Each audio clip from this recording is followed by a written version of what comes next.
Hey, thanks for welcoming me back. You know what? Take care of the elderly. I used to take care of my father. Matter of fact, I took care of him in his last year and a half of life. It was a job, but it was a labor of love. And when I mean take care of the elderly, I mean it. And you never know what you're going to get. Really, my dad, I used to come in the morning, and his favorite thing to do with a little smirk on his face was to tell me, I shit the bed. Now, can you imagine coming in the morning, 6 o'clock, as he gets up early, and the first thing your father or mother would say to you is, I shit the bed, and you look down and there is a smear, I mean a smear of brown, you can't imagine what, all over the bed, and he's just smiling. Well, as a good son, I got him in the tub, cleaned him up, put him in his chair, and we thought about, now what am I going to do with this guy?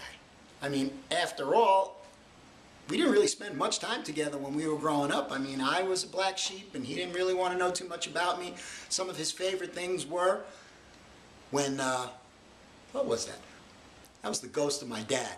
Well, anyway, I would tell him things like, hey Dad, I just got a great job offer. Yeah, really, seriously, I could steal cars. Matter of fact, I can get paid $500 for stealing a car and I could work with the mafia. And my dad reading a newspaper, this is going to work as a newspaper, he would just do one of these. And that meant no more talking. So that gives you an idea of my relationship with him. So now I've got him cleaned up. We're sitting in the living room together and I'm thinking, well, what can I do with him? So I asked him, hey Dad, you like naked ladies? And he looks at me.